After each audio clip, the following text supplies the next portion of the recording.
Picture this, an exotic location found only on Mars.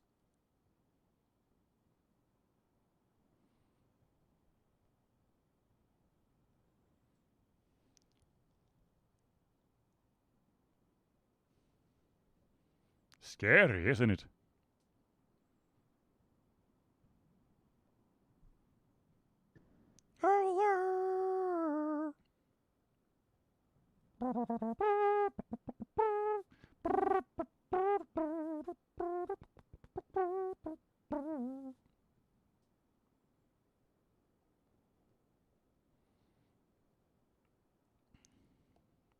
I have a song stuck in my head.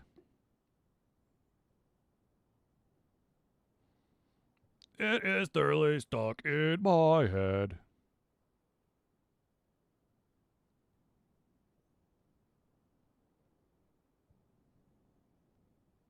La la la.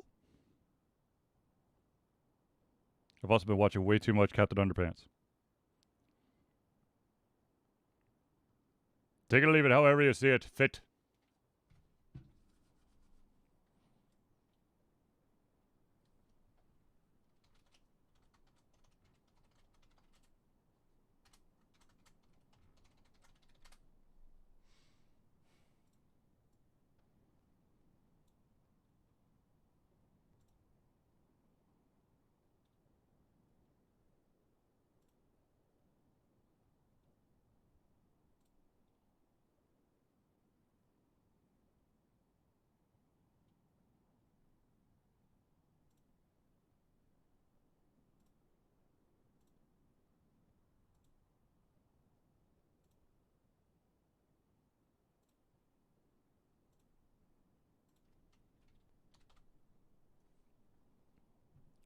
Gotta make sure it works, man. It's the most important thing in the world. Gotta make sure it works.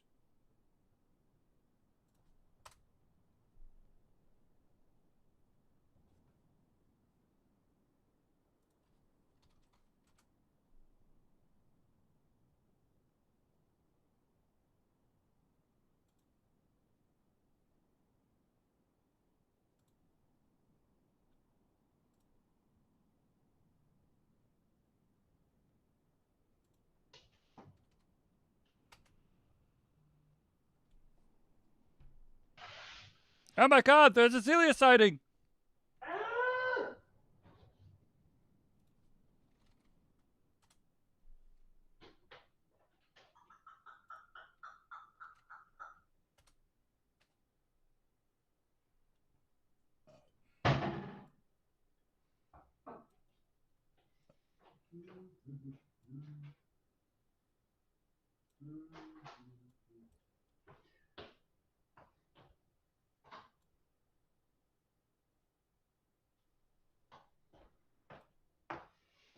Yeah. Oh!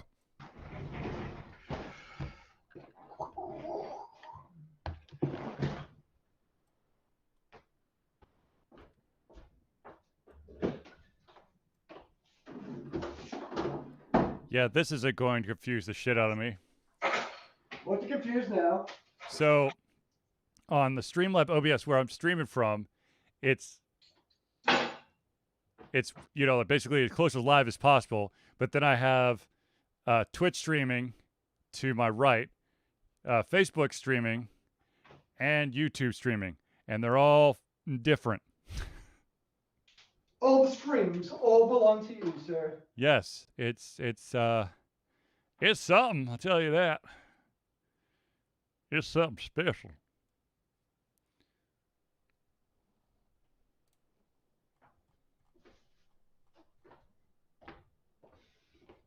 So I hear we have a show tonight, sir? Yes, it's gonna be a show that's all over the place. So It's a normal show. there's too much news, so we're gonna try our best to cover everything that's popped up. There's not gonna be us. It's not gonna be a one. Well, it could end up being one topic, but there's a bunch of news that broke. News? Yeah, it's weird. People are doing stuff now. What's going on?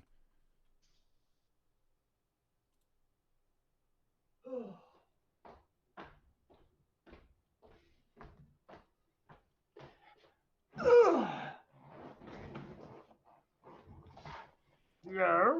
Hello.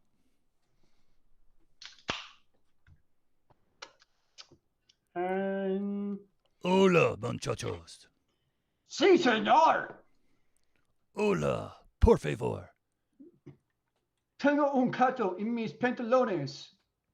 Something about having cats in my pants? Don't we all have a little cat in our pants? Sure, let's go with that. What's a pant without a cat? Well, let's see here. If we're going to go with broken Spanish, we might as well throw some broken French in here. So let's go, est-ce que tu peux jouer dans la toilette? Which, with... Don't put your head in the toilet. No. It says, instead of, can I go to the toilet, it is, can you go play in the toilet? Roughly. I mean, the tenses and whatever, I'm sure they're all wrong. And I'm probably butchering the language, but... Why are you playing in the toilet? I'm very confused. No. I'm asking for you to go play in the toilet. No, you go play in the toilet. Me go play in the sandbox. How about, je fais les enfants et mets dans ma sac? Which... Hey, don't talk about my pants like that. No, what that roughly translates to in a very, upside down world is, I fry the children and put them in my bag. Learning with Zelius and Charlie. I don't recommend it. Yo quiero Taco Bell. Sí, mucho bell of tacos. I've heard that they can do wonderful things if you have a clog. Isn't that every day? No, seriously. If you're having like way bad bowel issues and you eat Taco Bell and you still have way bad bowel like block up issues, you got to go to the hospital. I mean, Taco Bell is just my normal diet. I don't see an issue with this. Well, look, man, if running to the bell does not cause you to run to the bathroom afterwards, something's wrong. Something really wrong, man. Maybe you're doing something wrong if you got to run to the bathroom every time you have a bell. Because that's what the bell does. It empties out the system. I mean, it depends what you go to the bell for. You could just be going there for a Pepsi, for all you know. Why the would you go to a Taco Bell for a Pepsi? Just go to a grocery store. Because every day between 2 and 5 o'clock, you can get a large of them for $1, sir. You get like a 2-liter if you buy them in packs of 3 for about the same price. But I have to get out of my car, and it comes with ice, and it takes it's better out of a fountain machine. Zelius, you kill me, man. You kill me.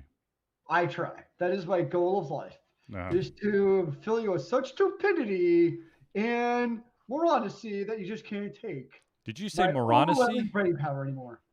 I'm sorry, did you say moronicy? Probably. Okay. I just wanted to make sure that my ears doth not deceive me.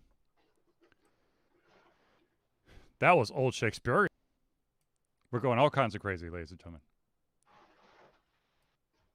All right, Zelius, you ready to do this? Always. All right, ladies and gentlemen, without a further ado, let's see if we can get this party started on the right foot. Or the left foot. The correct foot. There it is.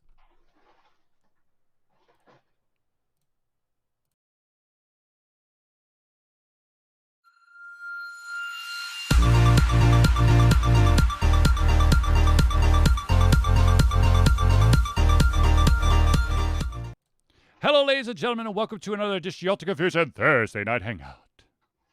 Is it Thursday here? Are you sure about that? I'm so confused. God, I hope so. Because if it isn't, I mean, that's just a little awkward. we could be on any other night. It would be just as awesome, right? Technically, I think we could get away with doing Tuesday nights since we do the TNH, but any other day would be weird. I thought you were going to say TNA. No, that's something totally different. Total nonstop action. Exactly. Wrestling. What were you thinking? I don't know. That's what I was thinking because I'm a wrestling fan. Exactly. Some people have dirty minds. Anyway, so ladies and gentlemen, I, of course, am your host, Charlie. I'm joined once again by the Pliff Comer himself, Azilios. I'm happy to be here and to see you, good sir, because it is a glorious day of life. Woot woot. Ladies and gentlemen, this, of course, is the Thursday Night Hangout. This is a weekly show where we try our best to cover the topics that are most important to you during the show. If you haven't had a chance to submit your topic, question, whatever, you could just drop it into the chat if you're on Facebook, on YouTube, or on Twitch. Now, of course, it doesn't work if you're watching the recording. We'll get that and we'll add it to the next show. But if you're watching us live, by all means, drop it in the chat, and we will try to add it to the conversation. All right, so a couple of quick house cleaning bits of news. As you might have noticed, that Alter Confusion has been lacking updating on the website, like stories and articles and all that stuff. The reason is not that I haven't wanted to put stuff there. I royally screwed something up when I first ported the website over. and I decided finally to take the time to undo all the badness. It's just... Did you forget your password? No. So, ironically, what I ended up doing with where the old version of Alter Confusion, what I ended up doing was I stopped, trying to put it in specific places. I just put it in the main thread. And that's what I should have continued to do instead of try to post it on several different pages. Because then I was creating copies all over the place. I was like, dude, there's got to be an easier way to do this. Yes, there is, but I had to start from scratch. So I basically spent the last 2 days re-entering every single entry of Alter Confusion into a new page that then has... a couple of pages that go off of that sort by category. Aren't you like a programmer who could have developed some kind of bash script to automate that? See, in a perfect world, you would think that because they have the drop click ability that you'd be able to do that.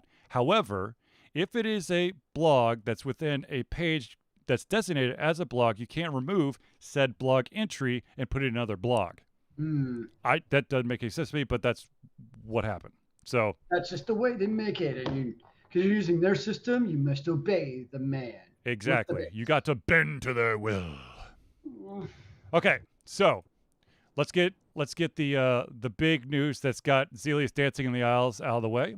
Ladies and gentlemen, it is official. Overwatch 2 is now going to be a PvP 5v5 game. Huh? Yeah. I actually didn't know that, to be honest. Big changes coming to Overwatch 2, starting with a substantial alteration to the hero shooters player versus player mode. For Overwatch 2, Blizzard will switch PvP from 2 teams of 6, the current player count in Overwatch, to 2 teams of 5. That's right! The game that's been a 6v6 battle for the past 5 years will change to 5v5. Yay. So is that their big deal? It's we're changing the meta by having one less tank, probably? Yay. They hope that changing to a 5v5 will make Overwatch 2 easier to understand for players and viewers alike. I hope for Overwatch 2 just keeps on dwindling. That is not the problem. It's 6v6. It's not that hard to follow. 2 tanks, 2 DPS, 2 support. Pretty straightforward if you may ask me. Oh, why do we only have 1 tank in the game? Why won't you have 2 tanks? Because then it's evenly spaced. Well, we know you thought because... And the other bit of news is it is not expected to be released anytime this year. Surprise, surprise. So there you go, ladies and gentlemen. That was just 1 tank, which means already the tank gets basically halfway obliterated by walking halfway into the site of the DPS, which means now you basically have 1 less tank. So here's the thing about a good tank composition in Overwatch. All right. It's not just having, well, part of it depends on the meta.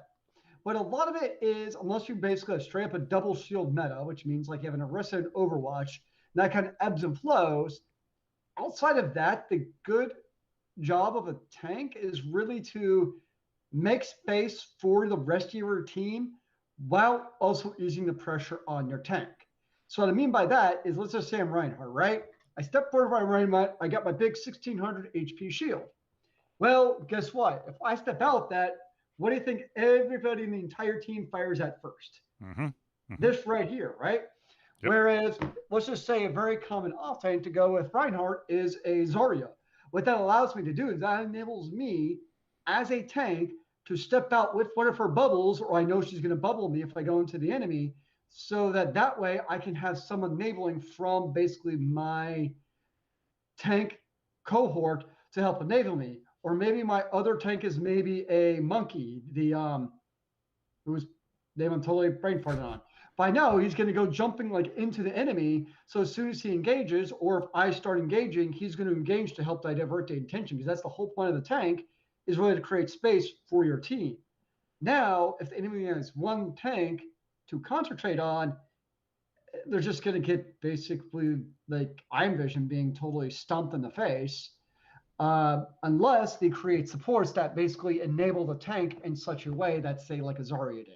Wait, well, hold on a sec. So what they're going to do, so that now that it's evolved into the single tank per team change, Blizzard's response is, we're going to add more cover to the battlefield. Which I don't think what they understand is using cover well as a tank at higher elos, and by elos I mean difficulty rankings, all fine and well. Higher level, people understand using cover.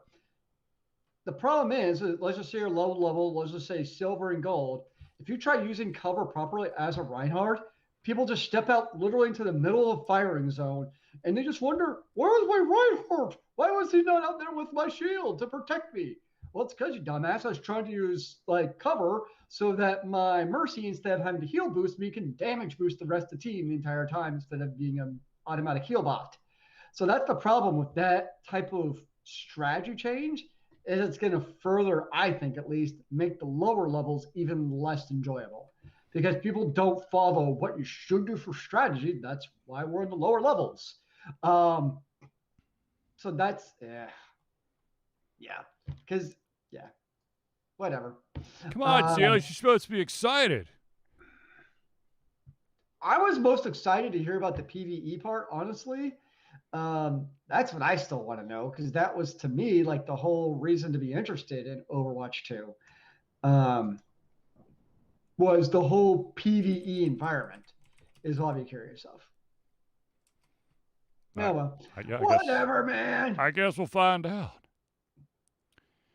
Anyways, yes, sir. The interesting thing to me, though, is since it's not launching till at least, I'm assuming, 2022 now, does that mean Overwatch 1 is still just going to be stagnant for the next 7+ months with basically no content releases, meaning no maps, no new heroes or anything? It's just going to be, it is what it is? Very good question. And I don't see any information that would say otherwise. But what I can tell you is that part of the little twist that's going to come in with when you change it from 6v6 to 5v5 is that each class is getting new passive skills or abilities. Ooh, fancy. Which, I don't know if that really does it for you, but that's what they're doing.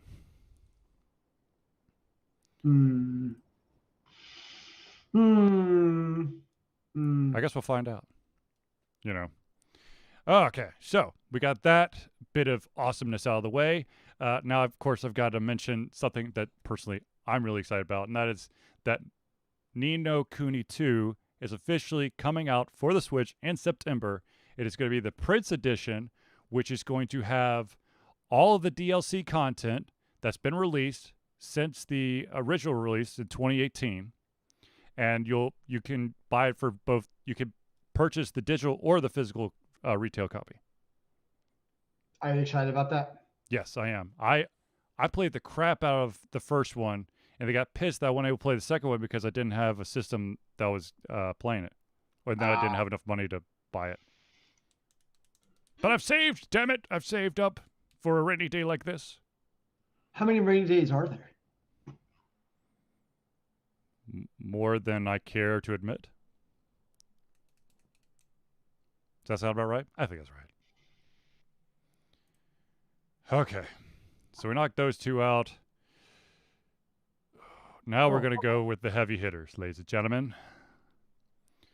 So, yeah. All right.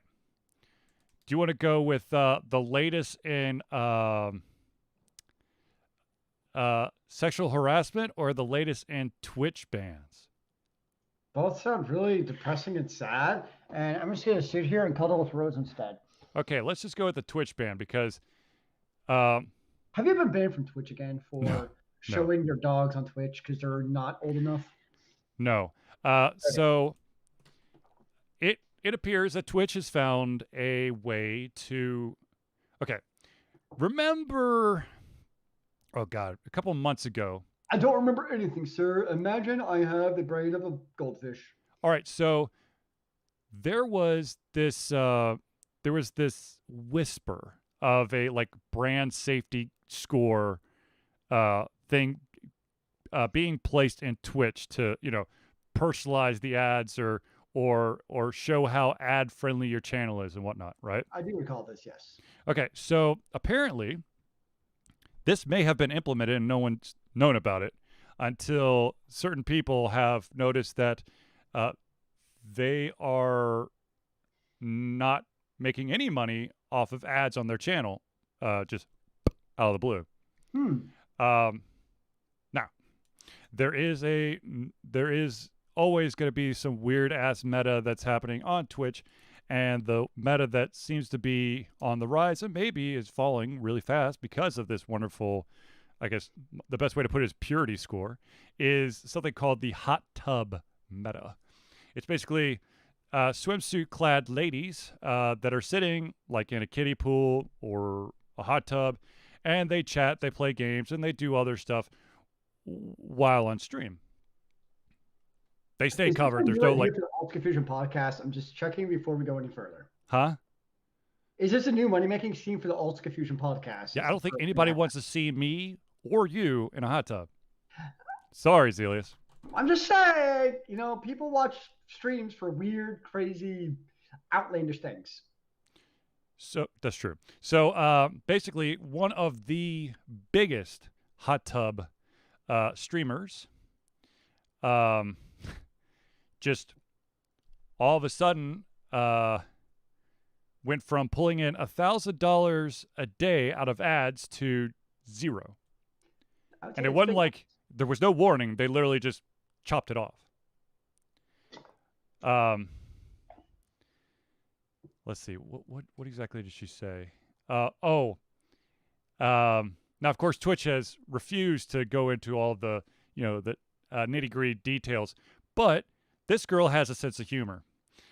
So what she did is while she was streaming and she was discussing what's happened, she basically, while sitting in her hot tub, was reading other people's reactions to her expulsion from Twitch's ad pool. And then she proceeded to go into further depth as to why she finds all of this so unsettling. So she basically did a Twitch commentary on her stream. See, I guess the real question is Twitch then making money off the advertisers on her stream? Right. I mean, that's where it gets it kind of goes back to the whole Uber suit of contractors versus employees. I know when it comes to something like Twitch or YouTube, you know, at first glance, you're obviously not an employee of like Twitch in our case, right? Mm-hmm. But at the same time, when you're leveraging their service and they're leveraging our time basically to make them money, you know, I'm not saying we should get, you know, medical benefits from them, but I do think that there should be, when monetary stake is at, you know, when there's monetary monetization at stake, there should be transparency into what the hell is going on. Right. No, the fact of the matter is, if you read all the guidelines and stuff, this person is not violating anything. She said that her business manager reached out for an internal response, and they basically Twitch vaguely alluded that not all content allowed under their terms of service is appropriate for all advertisers. So, this is going to make my head hurt. So basically, they're saying you're okay to stream on this stuff, but we have a separate set of rules that may not be completely written that says you may not be able to do ads for stuff that is allowed on Twitch. And if that is the case, I'm actually perfectly fine with that if they're transparent about it. Like, to me, Right. That's where I have a problem. It's like, okay, if you're scantily clad, you're not going to get ads, whatever. That's Twitch's policy. But if you're not going to at least be transparent, be like, this is how we do our rules, that's where it's like, really? Like, that's not okay in my book. See, here's the thing. Okay, there's a couple things. One, if you are on a service and you are receiving revenue for ads or whatever, they've got to give you a warning, or some sort of notification of a violation or a termination of the ad streams or something. You can't just they can't just walk in a room and flip the switch and then walk out and just expect everyone to be like, oh, okay. Yeah, at least tell them instead of like, this is interesting. Like, was this a finance error that I'm getting $0 or something else going on? I mean, there should be some sort of like, there should be some like wiggle room, some, some strike system or something. Mm-hmm. But here's the thing. This, of course, opens up a whole different can of worms over the fact of, okay, so, yes, I understand. Girls, hot tubs, bikinis, some of them just, they are doing their vlogging, Yep. which a lot of people do. A lot of people vlog. Some of them are doing other things like playing games. Could be card games, could be board games, could be video games. They could, be doing a ton of different things. So they take away that for, of course, not giving all the reasons in the world. So what could happen next? And of course, a lot of people are already kind of looking towards anything that could be perceived as gambling on a Twitch stream, and that getting just out of the blue, ads are gone. So what about any games with loot boxes, which I consider gambling? Right, absolutely. No, I mean, look, if you really want to boil it down, any game of chance is gambling. Mm-hmm. So, I mean, because Twitch is being so freaking vague on like all this stuff, you don't know what's inbounds and what's out of bounds, what you can and truly can't do, because every day it seems to be changing. It's like it was like when all the DMCA stuff just went, Yep. or they started truly cracking down on underage people showing up on streams. Which by underage, I mean anyone under the age of, was it 13? I think it's 13, yeah. I mean, and that's the weird part to me, is just the lack of Twitch basically being very clear about this. Yeah. Of whatever it is. I think people honestly wouldn't, you always have people be upset, but there won't be nearly as much uproar if they're just like, these are our rules, take it or leave it. People, for the most part, after the first couple of days, are like, okay. But when you just let it go and you're not even like, this is our deal, If you're under 13 in a swimsuit in a spa, that's probably not good for anyone, but especially for Twitch. Okay, cool, we get it. But just to be like, well, maybe it's one of those rules, maybe it's all those rules, maybe you have to be gambling at the same time. It's like a guessing game now, like almost what gets you demonetized. And the thing is, what you're doing right now on Twitch, that you're able to monetize, could just disappear. And that's, look, if you want to change the rules, if you want to change, the ins and outs of everything, you got to give everyone a heads up so that okay. Oh God, my work brain just turned on. In order to stay compliant, we need to know what the rules are. Otherwise, we can't see where our compliantness is. Are we staying compliant with the masses of the universe? All those Patreons of Twitch? Yeah. Like, obviously it's not anarchy. It's not law, it's not the Wild Wild West. But, we got to know the rules. Well, of course, one of the big problems is just like, especially when it comes to streaming video game content, like it's Twitch, right? I mean, I know there's a few other minor players, like Mixer shut down and all that, but really that's part of it. Is it's not like you can be like, well, I'm going to go over here today because Twitch, shut me down. It's, and other companies have tried.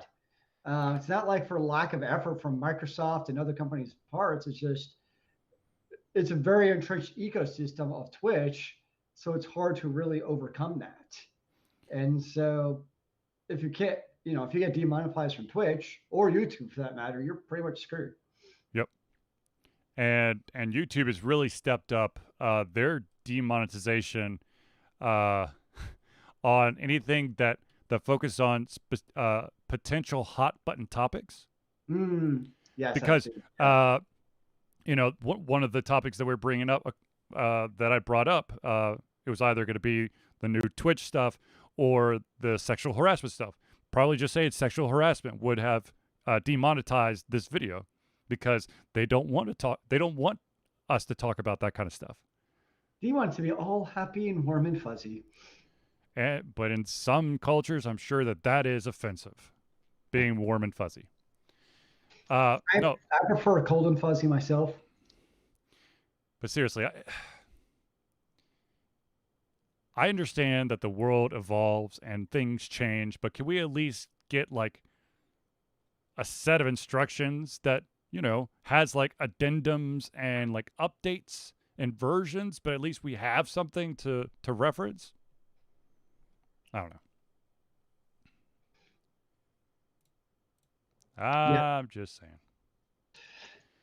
Yeah, no. So I follow on YouTube. One of the things I've got into is reaction videos. Mm-hmm. They're just entertaining to me for songs and artists I know particularly well. And I know one of their main issues is getting DMCA strikes. Mm-hmm. Because, obviously they're using somebody else's song to basically then comment on. And what they found is what it really turns into is there's some record labels specifically that are much more open to it than others. Because some record labels look at it as like it's mutually beneficial. Because what you find with a lot of these is like, for instance, I listen to a lot of metal music. So I might listen to like one reaction video that's doing, let's just say Nightwish is a band I listen to a lot too. But then I see, wait, this artist is also watching a lot of, I don't know, Iron Maiden, right? Mm-hmm. And all of a sudden, now I go watch Iron Maiden, and now all of a sudden I'm buying Iron Maiden songs I never even knew existed before. So some records see the value of that. It's basically, in a way, free advertising for them. Because chances are, if I'm listening to a reaction video, it's not like I'm listening to that version to get the song for free. Like, if I just wanted to listen to the original song, I'd go elsewhere. Like, I wouldn't listen to it, the reactions. Right. But there's that added benefit of getting exposure both to that artist and especially other artists. So I get it. Technically, probably, yes, they can DMCA them out the wazoo, sure. But that's one of those cases where it's like, you're not really helping the artist or the record label, why for that matter, for shutting them down, because you also really don't see like negative reaction videos because they're watching songs and bands that they want to watch. Right. It's always like, yeah, this is the best thing ever. Mainly because they probably don't want to piss off the fan base of that song because they're all very, hardcore about it. But yeah, it's that I know that's a constant struggle / fight among them, and and there's also not a whole lot you can always do about it either if you get demonetized. It's true. Very true. All right, so let's hit this thing up real quick, and then we could change gears. But since I brought it up, this is one, of course, yet another hot button topic. Many of you probably remember that over this past summer there was a huge explosion of sexual harassment claims against Ubisoft executives, and that basically accused a lot of the big names for abuse of power. And a lot of people having to resign and all that stuff. Well, we fast forward to where we in May of 2021, and apparently nothing has really changed. Yes, they did do some resignations, they did fire some people, but at the end of the day, there are many of these individuals still in Ubisoft, basically just shuffled around to different positions. And they really, they basically tried to bury it, and they're like, "Oh yeah, we're gonna do good. We fixed it," when they haven't. So there's a new hashtag going out, which is called "Hold Ubisoft Accountable." Yep. Yeah. I mean, it's not surprising. Usually, situations like that it's not just a couple of people, it's more of a systemic culture that not easy to overcome. I mean, this just shows the difference between saying something and actually doing something. They said all the right words, but they haven't done all the right actions. Yeah.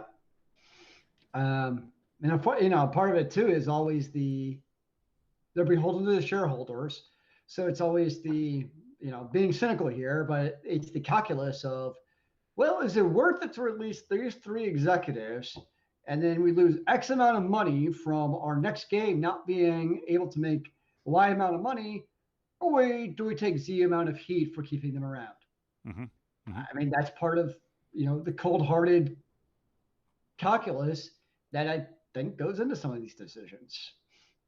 Yep. Versus going in and literally chopping off the head. Well, not literally chopping off the head, but figuratively chopping off the head. Perhaps literally would help, though. Hey, some of them obviously not actually promoted, but some would prefer maybe deserve a certain head cut off. Mm-hmm. Mm-hmm. That's what it takes. It's kind of like when you have I kind of like it sometimes being in a classroom type of situation where if you have people who are being stupid buttholes, sometimes you just really have to kind of smack the head, figuratively, of course. You never actually smack in real life. But if you really give a couple of them, word gets around pretty quickly, like, oh, they actually meant business. Like, we actually need to, get into shape or I'm next. That's not a whole lot different where you kind of show, we mean business, and other people realize like, oh, well, they actually weren't kidding around. We better shape up or ship out or get shipped out with no severance. You know what the sad thing is? I think that part of the issue is that since there were so many senior positions that were implicated in this, that there's probably some kind of financial thing going, we can't let the competitors get a hand on these people. But yeah. Okay. I can see that. If someone is a raging, pedophile, I would really hope that my company wouldn't go, oh, big brand A just released them. Guess we can pick them up. I don't know. That would, I don't know how that would not sit well with me. But then again, I have a soul. Well, okay, that actually brings up a good question though. So let's just say, Rose is fired for being a crazy cat misogynist, right? Mm-hmm. And goes over to Old Confusion's house to be hired as the next cat herder. Mm-hmm. The problem is, really, according to labor law, I can't actually tell you that, right? Right. Like, you're not going to call me up and be like, so Rose is over here. Is she a good cat or bad cat? I'm not going to be like, Lena's this terrible cat who keeps you up all night and cries for food all night. I could be like, well, she lived in my house from, 2005 to 2021, but that's all I can really tell you. I think even like California is actually illegal to even ask how much did you make at your previous job now. So totally understand your point. Um, so I guess it comes down to two things. One is there kind of that wink, wink, nudge, nudge type of ask of like, so why did this person really get canned? Versus is it also potentially, some of these higher up companies like Ubisoft, EA, Activision, Mm-hmm.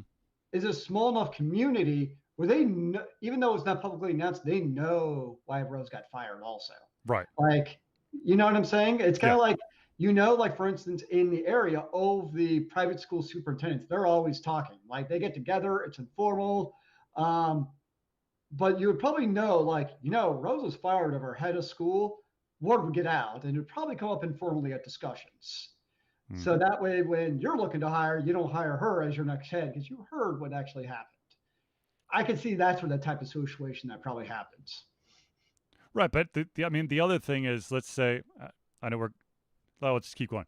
We're going down a rabbit hole, but that's what we do. Let's say that Rose was. We're just going to keep with Zelius's cat because there's a perfect example. Can't actually implicate anybody by accident. Exactly. Rose is actually a raging racist. Okay. Oh, whoa, whoa, whoa. And she's constantly belittling and indeed and creating a hostile environment at Casa de Zelius. Mm-hmm. Now, Rose comes over to Alter Confusion and goes, I'm leaving Casa de Zelius and I want to join your team. And I, of course, could, reach out to Zelius, be like, hey, Rose is over here. What can you tell me? You'd be like, she's been here for a while. But my question is, as like say like an ex I guess coworker of Rose, if I caught wind that Rose is trying to jump to like a bigger ship, I don't know if I could stop myself from like, anonymous tip, she's a racist. But then of course being anonymous, you don't know the validity of it, and then but like who's actually going to substantiate that? Yeah, those are all good questions. I mean, that is a good point, though. So Ubisoft, say they changed the culture and they axe all these people. What's to stop them from forming some new raging misogynistic cohort at, Casa de Alta Confusion? Because we don't know any better, right? Mm-hmm. Because most likely they're not going to come off that way in an interview, although some may be bad enough where they do. But most likely you bring them on board, also it's like, oh, well, that's interesting. Yeah, unfortunately, and this, I'm basing this on the stereotype here, guys. I'm not saying this is actually happens, though I'm pretty sure it is. But I'm not saying that, and that is the situation that this hypothetical situation we're putting ourselves in kind of reminds me of what a lot of individuals believe the Catholic Church does with troublesome priests. Yeah. Now, I'm not saying they did or they haven't done that, but that's the stereotype is, you just reshuffle the deck and put them somewhere else and everything's fine.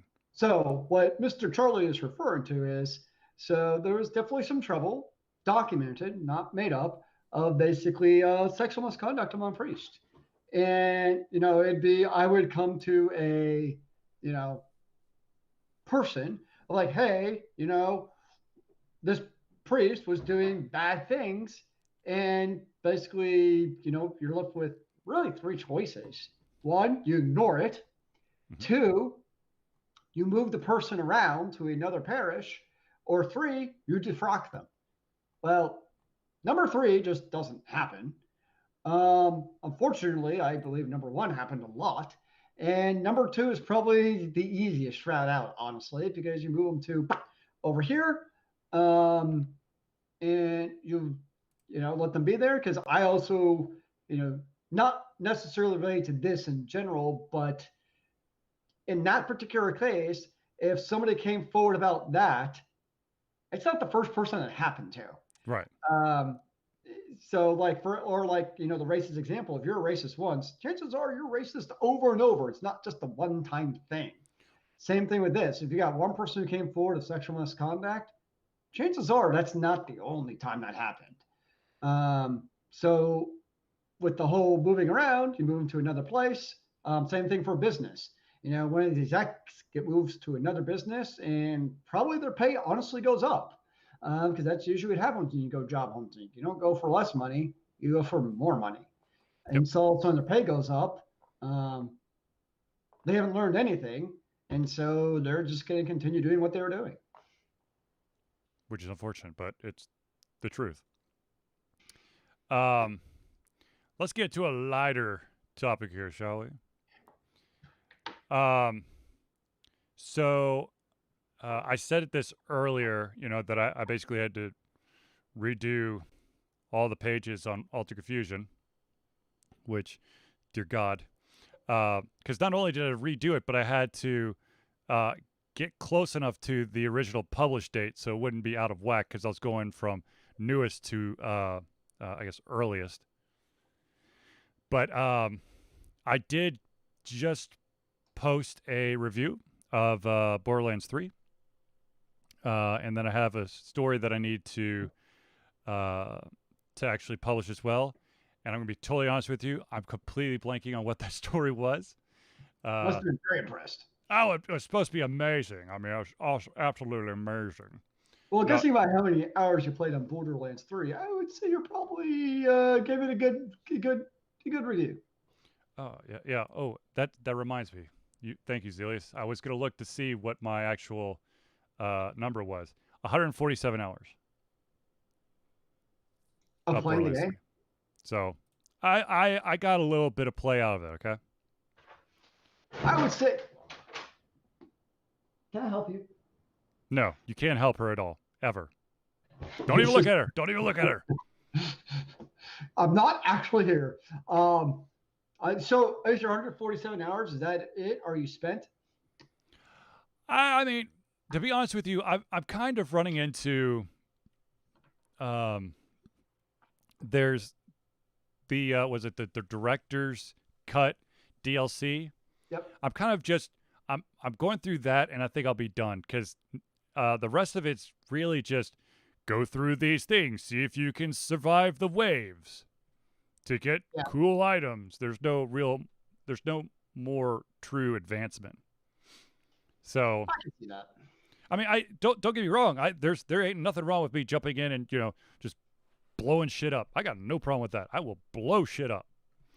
But when I've got other games that are interesting to me, I think my eyes are starting to go towards them. So that's where I get a little bit like conflicted. For instance, on like, let's just say Final Fantasy 14, right? Mm-hmm. Let's just say I go back to it. Mm-hmm. Not that I plan to, but if I do, I also realize at the same time, I'm also potentially, I play game A, which is extraordinary, but I'm also giving up playing probably games B, C, D, E, F, and G. Mm-hmm. And is that the trade-off to make? I don't know. I'm just throwing it out there as a existential question. Yeah. There is no right answer, Zelius, and you know this. I mean, as long as you're enjoying the game that you're playing, it doesn't really matter, right? It's the game you're playing, the game you want to be playing right then and there. If it is, you go, guy. If it isn't, then change games. I'm so confused. But it's got to be, according to the internet, the right game. So, yeah, the game that everyone has to play. You have to drop everything you're doing and play this game. which is going to piss you off because there's a lot of small glitches that for some reason you're the only one who seems to be running into them. See, I knew you were going to see it my way, sir. Of course. I just got this announcement that the manga creator of one of Zelius's and my, I guess, more memorable anime series, Kentaro Miura, the creator behind Berserk, has unfortunately passed away at the age of 54. Oh, yeah, I just saw that too. It's very sad. Damn the man. I do want, at some point, I'm going to go find all of the OVAs and watch them together so I could actually maybe see the entire single story arc.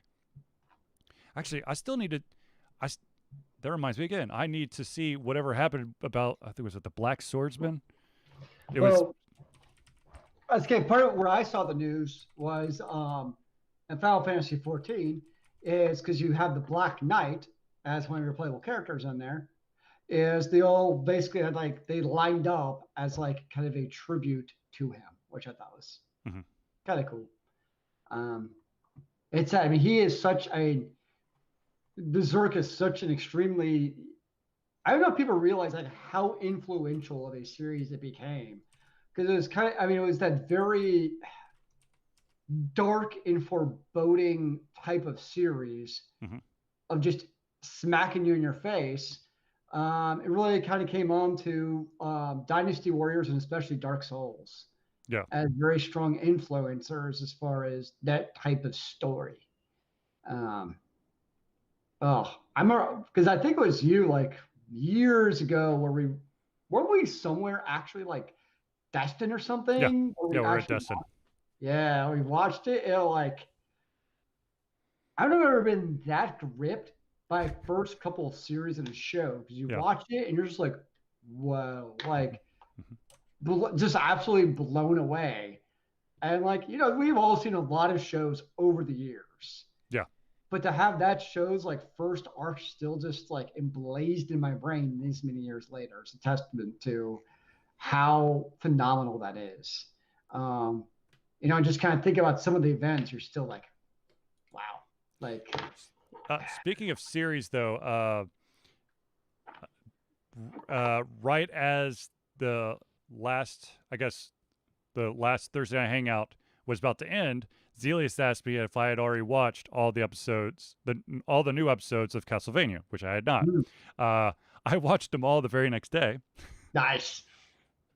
And I have to say, I'm sad to see the story arc go, but they did a pretty good job wrapping most of it up. Now, they're doing one more season, correct? No, this was the final season. Now they're moving on to something else. Okay, so this was the okay, so I'm gonna watch it now. Yeah, no, this was the final one, but it definitely left a shit ton of stuff open to continue, I guess, with a different storyline. Now, was it a good kind of, or is it at least like, okay, I'll take that as a finale? I'll take it as a finale, knowing full well that there's going to be more stories that come out of this universe. Maybe it's not going to involve the main characters that were in this part, but knowing that there's going to be more that might explore some of the twists that happen right at the end. That's a fair answer. Speaking of twists, though, I don't even remember when Zelius got me this gift. It was either for birthday or Christmas or something, but he got me this animated DC movie, which is all about Darkseid.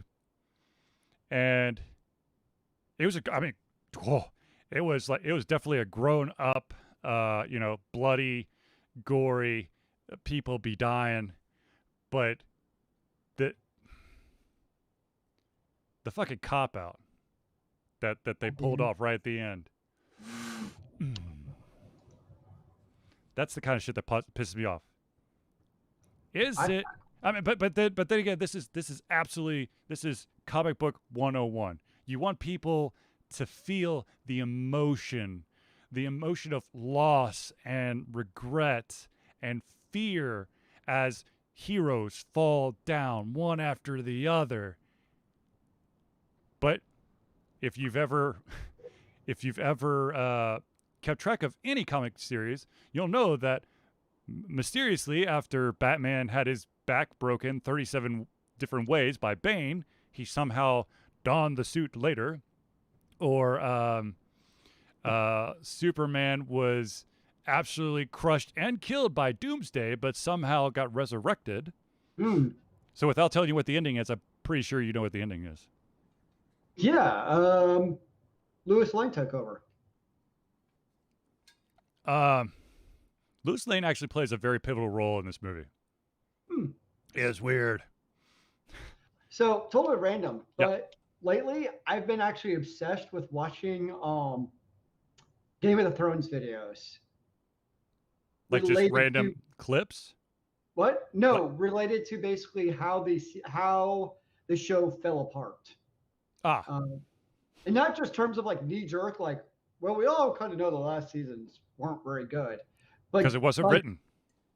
Well, it gets into the details of what specifically about it was not well written, and actually gives like concrete examples of like the first seasons to the last season. It's just really fascinating to me of like something that you feel and you see and you know versus like actual critics as far as breaking down specifically what they did really well the first couple seasons. Yep.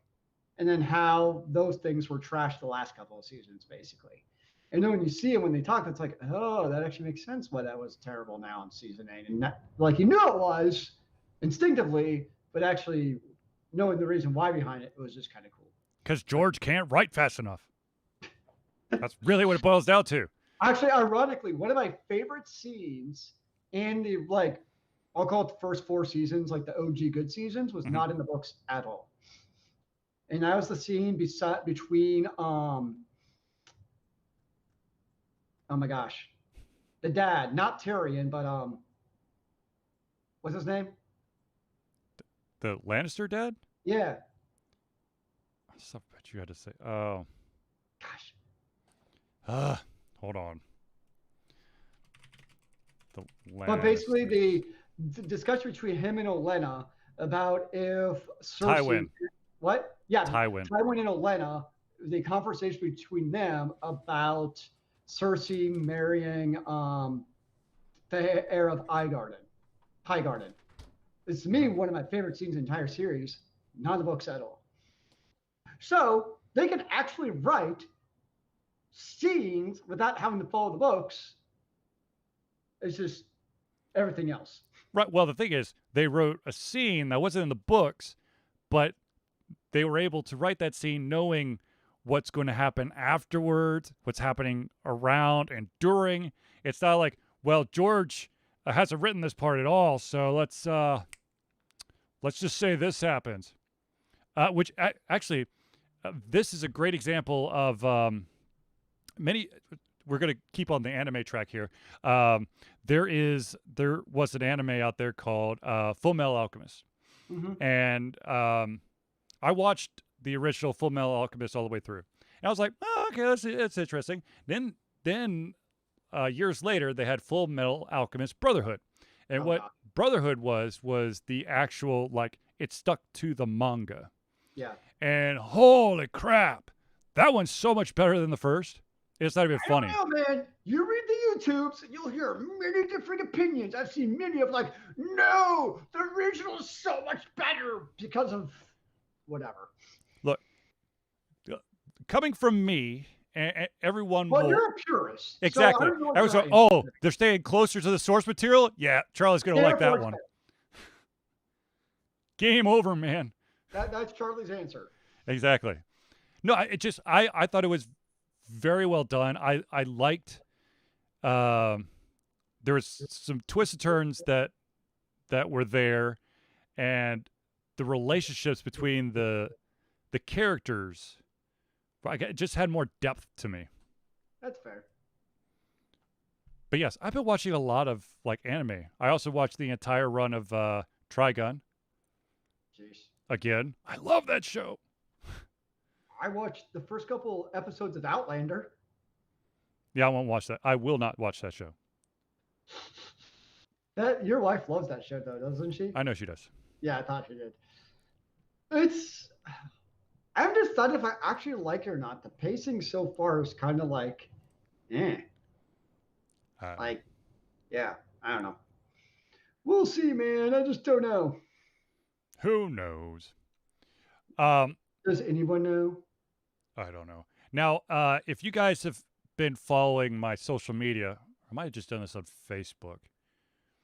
Yeah, I might have been just on Facebook or Discord, but I was playing a new game for a playthrough, and I got an hour and a half into the game, and then exited the game, and left to go do some stuff, and came back later that night to see a huge warning pop up on my screen going, out of disk space. Well, it turns out, in my infinite ways of wisdom, that I'd never actually hit the stop record button.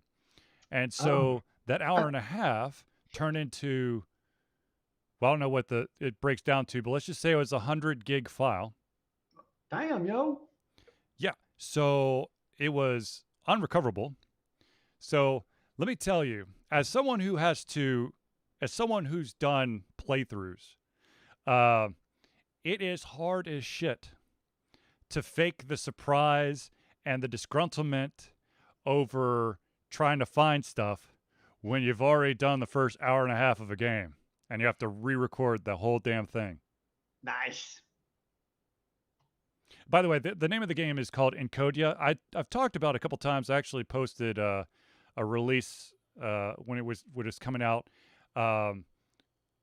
There are serious issues with that game that are even worse than some of the I guess like late 80s, early 90s point-click adventure games where sometimes you're like, I'm supposed to magically know that I need to put these two items together to do this. But it's even like worse. It's almost like certain areas. It's like those hidden objects in a picture kind of game where you're just like, there's an item that you have to have, but the only way you're going to be able to find it is you have to slowly drag your cursor across everything on the screen to see what's interactable. And then if it is, you got to see if it's just, I can look at it, or if it's something I can touch. Are you saying you're not a mind reader of all things video games, sir? Sadly, not all games can I read their minds. Well, what kind of video game aficionado are you? The kind who likes pacing and story. It's really hard to keep in, the flow of the game where there's certain areas where literally you spend 3 minutes pushing your cursor back and forth across the screen because there's got to be something in this room, but you can't find it. Yeah, okay. I can see that being somewhat annoying. So, ladies and gentlemen, I do want to take a quick stop and give a shout out to a couple of friends of the show. So, if you'll just allow me to give some thanks here, we will start off with, once I find my dang notes, here we go. We will start off with the one and only Indie Cluster. The Indie Cluster is an organization of independent game developers that want to gain exposure by being involved in the community. They collectively journey to popular conferences as a traveling booth to help gain attention for their games. They make partnerships in local communities to bring games to the mainstream mindset. They highlight local, unusual, and rare concepts to challenge the paradigm of the common. They also host events to teach kids and minority groups about game development to hopefully one day enter the industry themselves. If you want more information about them, go to indiecluster.com. And of course, I have to give this shout out because this man is a miracle worker as far as I'm concerned when it comes to back pain and all that other stuff.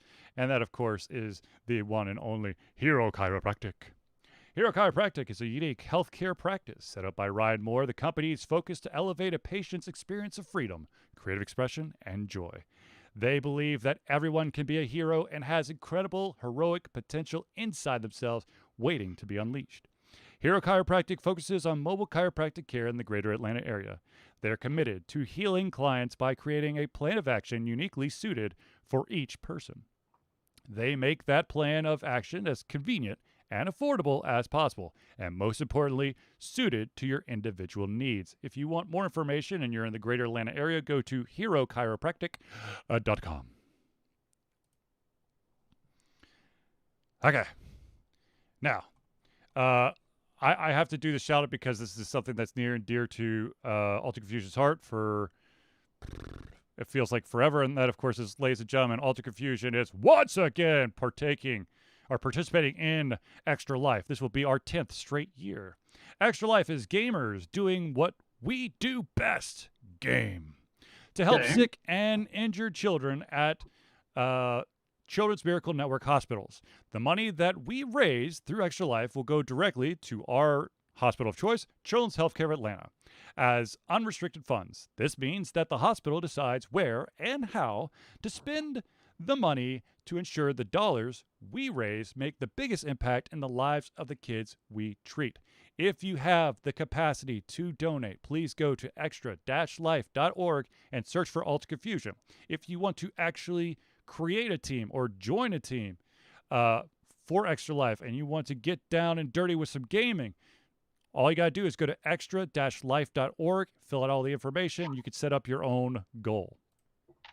Yes, we would love to have the people with us. Absolutely. Ladies and gentlemen, Alter Confusion also has a Patreon. Alter Confusion survives on the love and support of fans like you. And so we have a Patreon. Patreon allows you, the fans, supporters, lovers, haters, warriors, to become active participants in the work we love through a monthly membership. This gives you access to exclusive content, community, and insight into our creative process. In exchange, we gain a bit more freedom to do our best work and the stability we need to build an even stronger creative career. There are currently two tiers for subscription. The first one is $1 a month, which is $12 a year, and that will give you the ability to have access to all the Patreon-only stuff on the website and also early access for all the playthroughs. Now, if you pump it up to the $5 level, that's $5 a month or $60 a year, not only do you get that early access and the ability to look at Patreon-only posts, but you will be added to the thank you section of every Thursday night hangout. What if I want to thank them anyways, man? I love everyone. I love you guys. So beautiful. I can't stop Zelius from sending love out. I'm just saying that if you want, your logo, your name every single Thursday, it's a promise. You do the $5 a month, which is basically you're getting at least 3 or 4 shout outs a month. So it's like the official Charlie Love, not the fake wannabe Zelius Love. Yeah. Damn, Skippy. But yeah.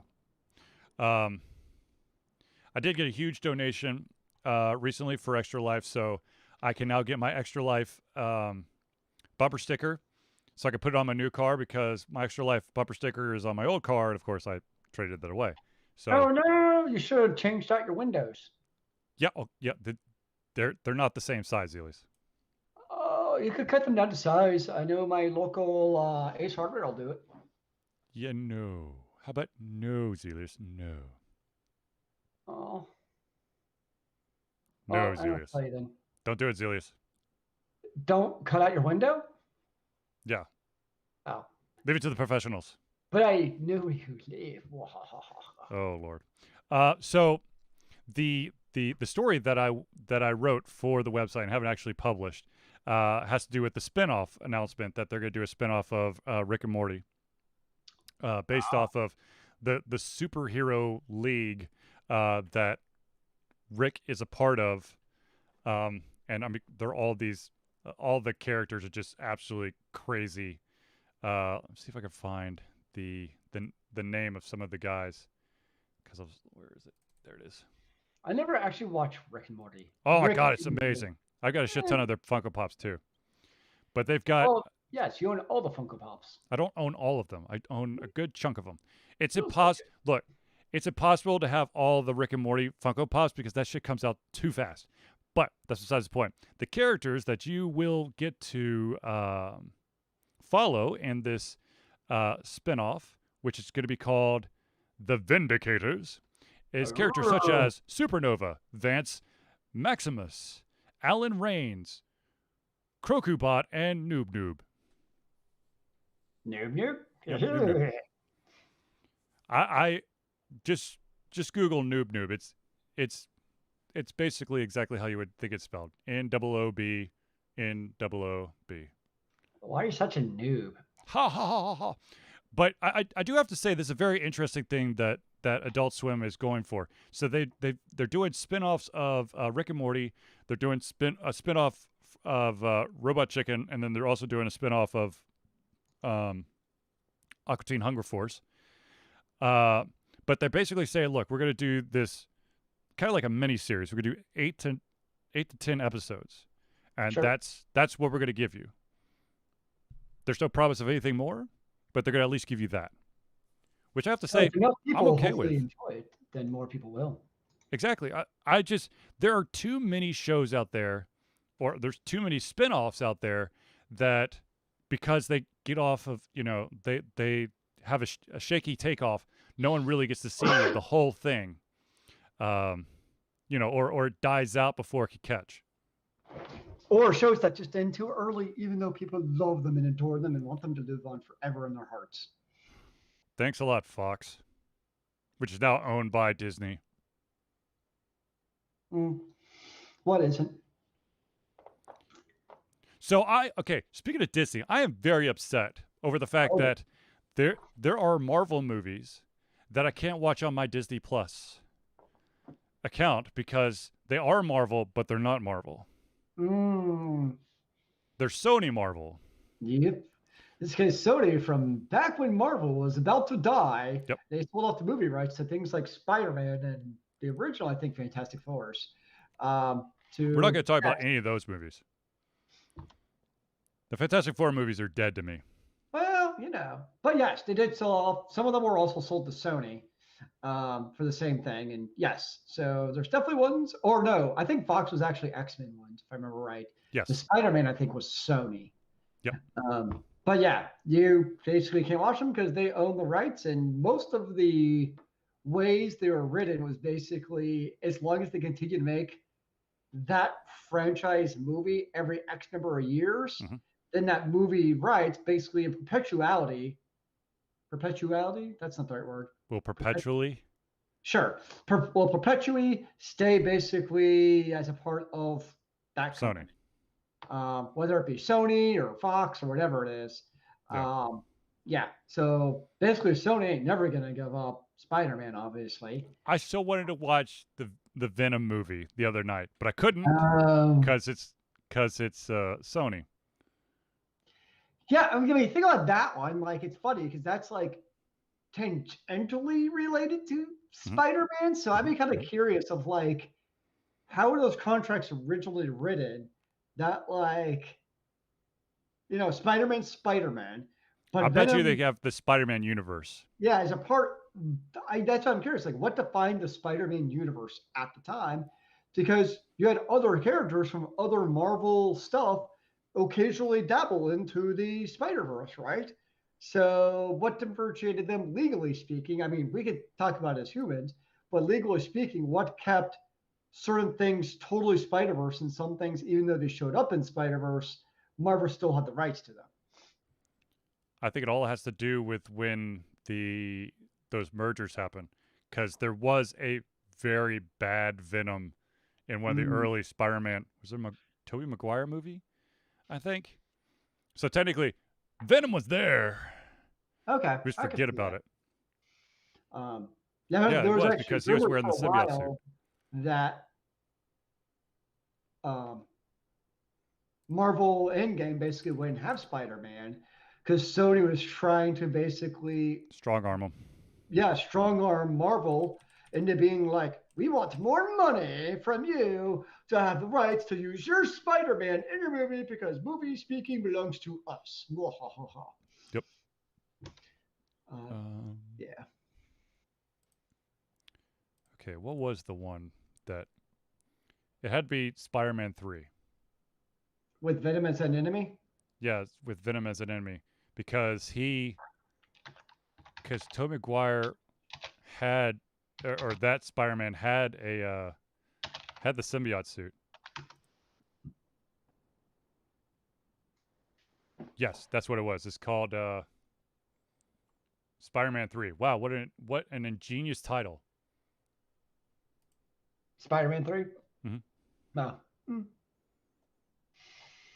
I like the But- most recent one. It was fun. I might have. I don't remember. Dude, I've watched so many different Marvel things. I can't remember. But I did go back and watch a movie that I'm sure a lot of people think was absolute shit, but I love I love this movie and a lot, and when I get a chance I watch it every single time. It is called The 13th Warrior. That is a fun movie. Oh, I love that movie. Well, I just love, and Far From Home is Jake Gyllenhaal was such a fun character. I haven't seen that one. I saw the Yep. other one, Homecoming. Yeah, no, was it? I'm pretty sure that was Far From Home he was in. But yeah, he gave a different,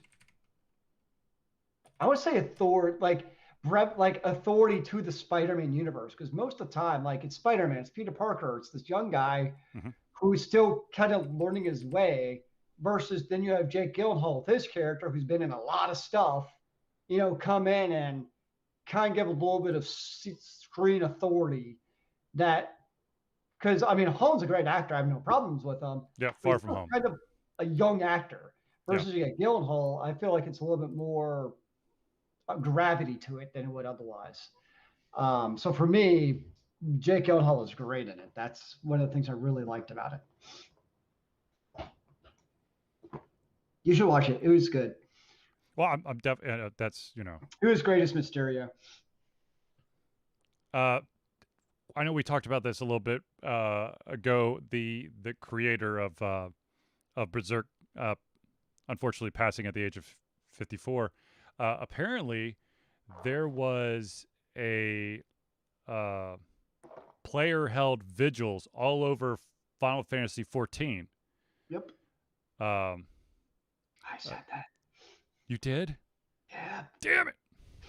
It's Shut okay. up, Celius. I don't like you anymore. Well, no, because definitely enemies, particularly. I know Sephiroth was one who was inspired by some of the characters from Berserk. Mhm. So that's one of the reasons that Berserk just had so much influence.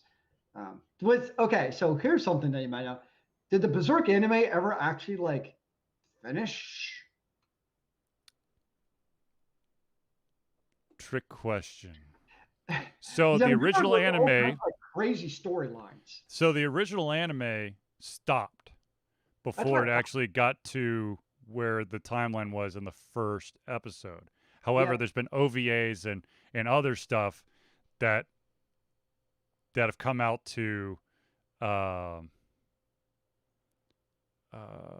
that have completed the circle from my understanding, but I haven't actually watched them. I just know that the original that 26 episode is where it left. Interesting. That's something like Netflix needs to pick up. Have them go crazy with the anime. Just add it to the roster of anime that Netflix is getting a hold of. I mean, Seriously, why not? I mean the anime I was talking about the other week, Yakuza, or just oh god dang it, now I can't remember the exact name of it. It's not You okay? whatchamacallit? It's not Afro Samurai, but it's like Afro Samurai. It's called, of course I can't find it now, but I want to say it starts with a Y. And that was phenomenal. Holy crap, that was a great, it was just a one and done though. I mean, there's not going to be, you really can't do a follow-up season of that. But, yeah. Yeah, dude, just add it to oh, damn it. The new Love, Death, and Robots came out. Well, I got there, 2 meetings with them now. there goes my day tomorrow. I love that stuff. I will be collecting middle school laptops tomorrow. Woo! It's almost the end of the year, man. It's time to start taking away those privileged kids' laptops and be like, they're mine. I'm going to take them all and I'm going to sell them all on eBay to make a huge profit for Ultra Confusion. And you're not going to have technology next year because I had other priorities. If only that were the case.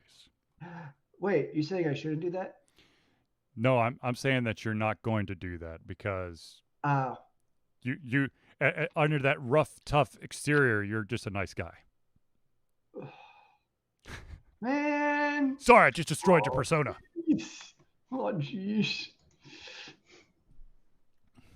All right, ladies and gentlemen, I think we've come to the closing of this show. Oh, but before I actually close, I do want to say 2 things. If you have Hulu and you want a really fucked up experience, do the Limestone Golem Murders or something like that. Damn it! Now I want to know the exact title because I missed it. Like I totally missed the big plot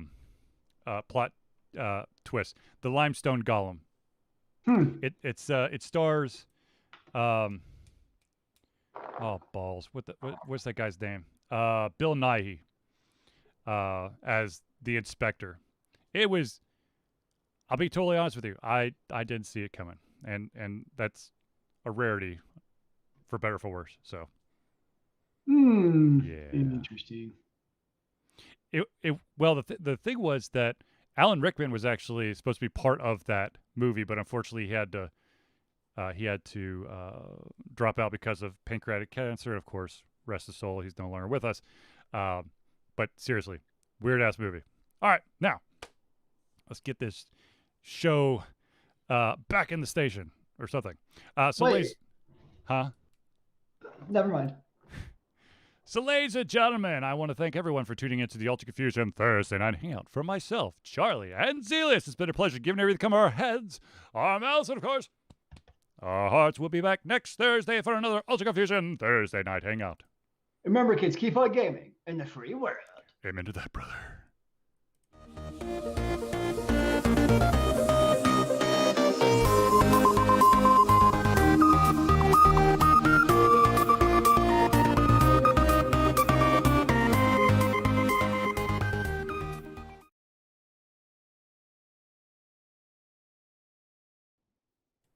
I did it again. I'm watching all the other screens, waiting for the credits to end on them. Nice.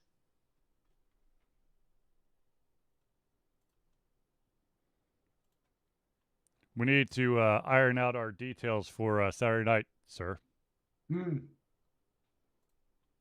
I've been given free reign. Oh. Saturday night, so. Nice. Well, I'm up for getting some food there. Same here. What? I said I'm totally up for some food. Getting there. All right. 6 o'clock. Sounds good to me. All right. Yeah, easy enough. So I was in a training session today. Dude, I was in a training session from 11 to 12, and then I immediately had to go into a boot camp from 12 to 3. Fun. So like when 4 o'clock rolled around, I'm like, you know what? I'm going to just lay down just for a second. But yeah, I'm trying to learn this this plugin for IDE called Cucumber, and it's tailor-made for basically scripting against a virtual handsets, virtual phones through a certain service. And so so my question was for validation purposes, how do I if I want to do like, is this image on this website? Because I'm thinking, I could just look for, I'll just look for the name of the image and see if it's there. Well, it turns out that the search that they have for the image is So basically what you have to do is you have to take a screenshot and then edit it to just show the image. Then you have to save the file within the script. So the script will then do a pixel by pixel evaluation to see if that is what it's supposed to be. Now, of course, the guy's like, well, but there's always going to be a problem because depending on the screen, there could be slight variations. Like, holy shit, I'm having like nightmare flashbacks. He goes, no, it's not that hard. I'm like, no, you don't understand. I was a mobile game creator for smartphones where there was like 16 different screen sizes. That was my nightmare. You have just reawoken a nightmare of, so this one has 2 less pixels than the other phone, and if you actually try to do it with those 2 extra pixels, there's a chance it's going to crash. Nice. Yeah. Fun stuff. Okay, I'm gonna show you the invalid real quick.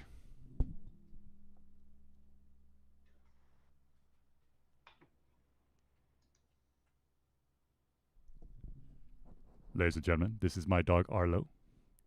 He had surgery last Thursday.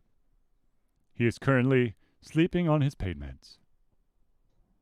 Like He a good enjoys little pain doggy. meds? Huh? He enjoys the pain meds? I think he just enjoys not being in pain.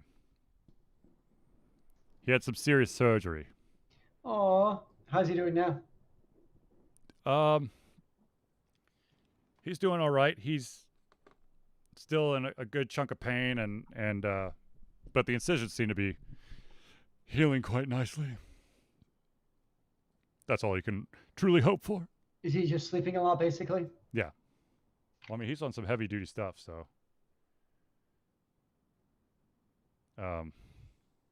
There's something to be said for heavy duty stuff. Huh?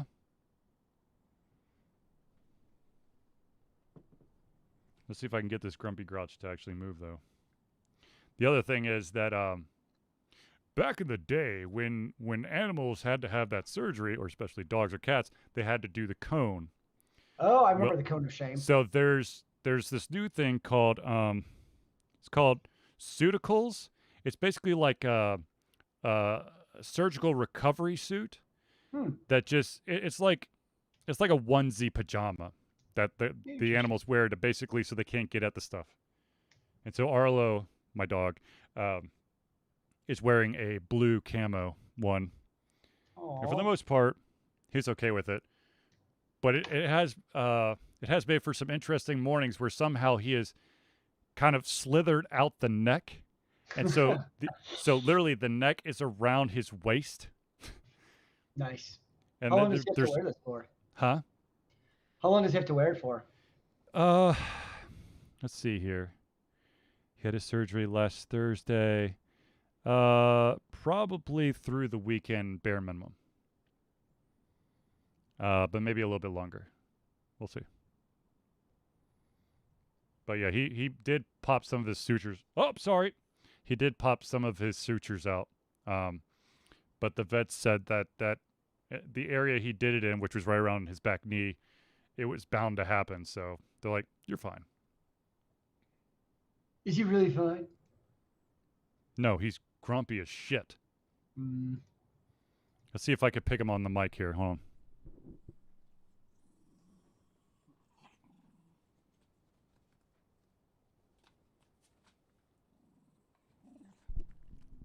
Tell us how you really feel. He doesn't want to talk now. Come on, Arlo. Here's your chance. Make us proud. He's like, wait, I was so peaceful. He's like, I was asleep, damn it. What are you doing? That's not cool, man. Don't you know not to wake a resting dog? It's against the rules. Okay. You broke my heart. I thought you loved me. I thought I could trust you. Oh, so side note, for anyone out there who's playing Borderlands 3 on the PC, but you want to play with the controller, understand that you're giving up functionality when you switch over to the controller. When you go to the controller, you can no longer do the emotes. You have to go back to the keyboard to do it. And also, if you want to take screenshots, you also have to do it with the mouse and keyboard. You could go into the screenshot mode with your controller, but you can't actually take the screenshot. Learned that the I hard think way. I can emote from the PS5. Probably, because it's probably set up that way. Yeah, but it's probably like a built-in functionality. Oh, Those- also, if you have one of the third-party controllers like I have, it is awesome to have one of those USB hubs that has the on-off switch for each of the slots. Yep. Because it's so much easier to be able to turn that slot off and then back on. Because this controller sometimes gets stuck in vibrate. And as awesome as that is, when you're trying to precision attack and your controller's basically dancing itself to the grave. You're saying that does not help? No, there's definitely been times where I've had to have like a death grip on the controller, and then once the battle's over, I needed a break because my hands were basically fuzzy. I can believe that. I still can't believe that this is not a joke. That this shit's actually real. What? The Jacksonville Jaguars actually signed Tebow to a 1-year contract. He's still got to make training camp. Doesn't mean he's actually on the 53-man roster quite yet. But still. I mean, people said Why? he should have basically moved to tight end when he got to the NFL. He Yeah, probably would have but been when he got to the NFL, not what is he like 12 years removed now? I know. I kind of hope he makes it just because it'd be such a crazy storyline, and that's all we hear about from the NFL for the next 17 weeks. No, that was hold on, let me see if I can find it. There's a meme out there. Let me see if I can find it real quick. It's called let's see.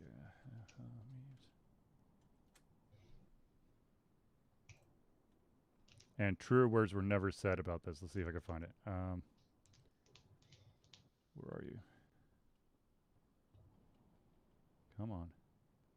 There it is. If Trevor Lawrence throws a touchdown pass to Tim Tebow this season, do not turn on ESPN for at least 7 days. Nope. You have it backwards. Why? No. Tebow's not going to throw any more touchdown passes. Gotcha place. No. Okay. You want the ultimate? Imagine Trevor Lawrence. I'm not actually hoping this happens for you watching, but imagine Trevor Lawrence goes down with an injury, and all of a sudden, Gardner Minshew poops up the place and goes like 0 for 18 with 4 interceptions. This is going to be like the media frenzy of like, when does Tim Tebow start the clock of being the next quarterback for the Jacksonville Jaguars? You know. That would be like ESPN's wet dream right there. Here we go. Quarterback controversy. Should they cut Trevor Lawrence and keep Tebow as a quarterback? No. Skip We need a 30 for 30 on Tim Tebow. This man played with Aaron Hernandez, won a Heisman, turned into a pastor, won an NFL playoff game, went to be an analyst and play baseball for 6 years, and then comes back to play tight end for the Jaguars. I mean, he's actually got quite the gilded life if you think about it. Seriously. I mean, the man's, to his credit, anything he's wanted to do, he's done. I mean, granted, he did not make it as an NFL quarterback, but he actually won a playoff game as an NFL quarterback, which because someone fell asleep at the wheel. Damn it! I'm just saying, he actually won a playoff game. And I think it's the Steelers, if I remember right. Yes, it was the Steelers. Yeah, so it's like. Unfortunately, I do remember that as well. I know, because I want the Steelers to win, but whatever. So, I mean, he's actually done pretty dang well than 99.99% of people. Here's another meme, which is mean but spot on. The Jaguars are signing Tim Tebow to play tight end. Good thing he had a killer mentor. Wow. That's pretty bad. That's pretty bad. Yeah. Ugh. Mm.